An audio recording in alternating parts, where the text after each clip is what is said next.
നീ എന്തോ രാവിലെ ഇതിനിടെ വലിഞ്ഞു പറഞ്ഞേ?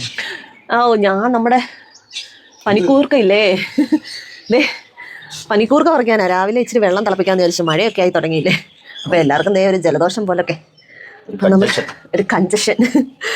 അപ്പോൾ അതെ, നമുക്ക് വെള്ളം തിളപ്പിക്കാൻ നല്ലതല്ലേ. നമ്മൾ എവിടെ പോയാലും കൊണ്ടുവന്നൊരു സാധനമല്ലേ ഇത്, പനിക്കൂർക്ക. കിട്ടിയില്ല, ഞങ്ങൾ തേടി പിടിച്ച് വെക്കുന്നൊരു സാധനമാണ് കേട്ടോ. കാരണം ഇത് വെള്ളം തിളപ്പിക്കാൻ, പിന്നെ പിള്ളേർക്കൊക്കെ ജലദോഷം വരുമ്പോഴേ ഇത് ഞാൻ വാട്ടിയിട്ട് ഇതിൻ്റെ നീര് കൊടുക്കാറുണ്ട്. പിന്നെ കുളിപ്പിക്കുമ്പം ഇത് തിളപ്പിച്ചിട്ട് ആ വെള്ളത്തിൽ കുളിപ്പിക്കാറുണ്ട്. പിന്നെ ആണെങ്കിൽ നമ്മുടെ വയറ്റിൽ എന്തെങ്കിലുമൊക്കെ ബുദ്ധിമുട്ടുകൾ ഉണ്ടാകുമ്പോൾ, അസിഡിറ്റി പോലുള്ള, അതിനൊക്കെ നല്ലതാണിത് കേട്ടോ. അപ്പോൾ ഈ സാധനം ഞാൻ എവിടെ പോയാലും കൊണ്ടുപോകാറുള്ളൊരു സാധനമാണ്. ഭയങ്കര ഔഷധ ഗുണമുള്ളതാണ്. അയ്യോടാ, എന്നെ കൊണ്ടുപോകുന്നതിനേക്കാളും പ്രയോജനം ഇത് തോന്നാറുണ്ട് കേട്ടോ. അപ്പം ചെറിയ മഴ, ചൂടൊക്കെ ആയത് പെട്ടെന്ന് 2-3 ദിവസം നല്ല മഴയൊക്കെ പെയ്തു. മഴ പെയ്തപ്പോഴത്തേന് കാലാവസ്ഥയൊക്കെ മാറിയപ്പോഴത്തേന് എല്ലാവർക്കും ഒരു ജലദോഷം പോലൊക്കെ അടിച്ചിട്ടുണ്ട്. അപ്പം ഈ വെള്ളം തിളപ്പിച്ചാണ് ഇനി ഞങ്ങൾ കുടിക്കുന്നത് കേട്ടോ. ഇത് വേറെ ടൈപ്പും ഉണ്ട് കേട്ടോ. ഇതൊരു ടൈപ്പാണ്. ഇതിൻ്റെ മണ്ടയ്ക്ക് ഇങ്ങനെ വെള്ള കളറുള്ളതൊക്കെ ഉണ്ട്. നാട്ടിൽ പിന്നെ വേറൊരു ടൈപ്പിൽ കണ്ടിട്ടുണ്ട്.